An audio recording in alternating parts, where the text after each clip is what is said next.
I got an email the other day from a colleague who demanded that we resolve difference, being somewhat conflict averse.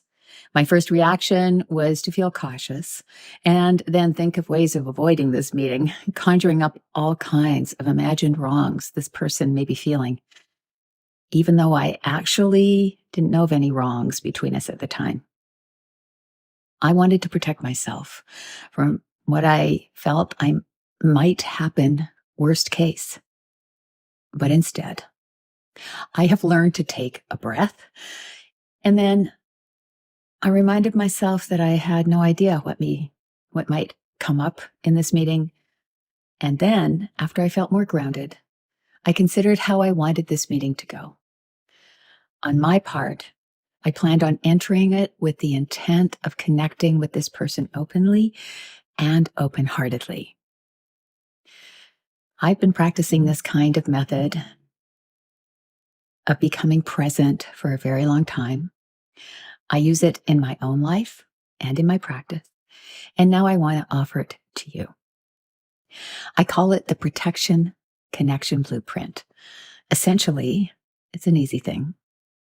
We all have ways of protecting ourselves, and we have ways to connect to other people. Sometimes these work together, and sometimes they work separately. It's very helpful when we're confused in how to interact with other people, to have something to follow that we can rely on. Hi, I'm Marianne Nicholas. I'm a psychotherapist and a coach who works with people, primarily women, who love to work, want to work, but are ending up stressed, anxious, and exhausted. I have 10 things that I rely on, and I'm going to talk about 5 of them here. I want to share those 5 of them right away. They're indicators that you can use to support you when you don't know what to do next. You can put them together for yourself. You may recognize some of them. Number 1, when someone comes on strong and you find yourself wanting to respond in kind, take a breath first. Breath, first and foremost, is the most important thing. My knee-jerk reaction is to give as good as I get. You might be the same, or you might react by being the bigger person, or both, depending on the situation. Either way, take a breath first, so that you create some space inside and some grounding. Number 2, when you find yourself explaining, see if you can stop explaining and listen instead.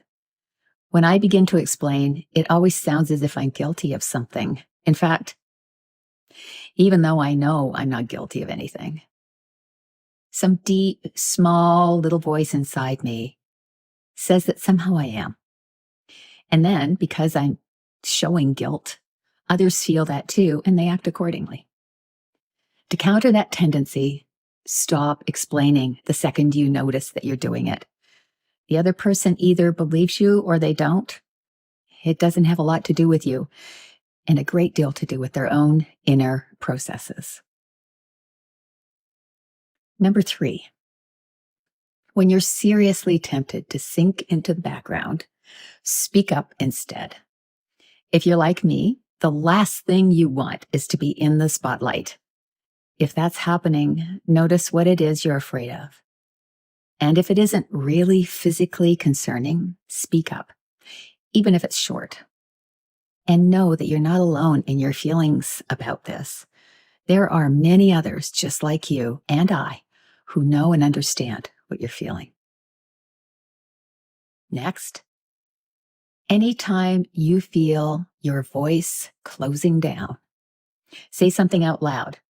You may find yourself giving excuses like, give the speaker the benefit of the doubt, or I need to think about what this person said first. By all means, think about it and also say something out loud. And then when you hesitate or procrastinate, it may mean that you are conflicted inside.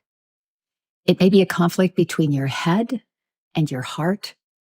Your head might say something is the right thing to do, or you might be told that by somebody you care about and admire, but you don't really believe it in your heart. Your heart might say that the right thing to do doesn't really move you, but something else does.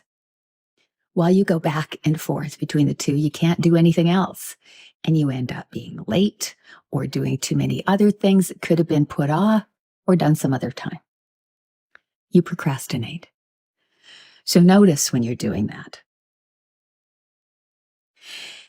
Those are 5 indicators that can help you become aware that you may be self-protecting, and that can help you do something in addition that has a chance of bringing about a positive result, both for yourself and for the person in front of you.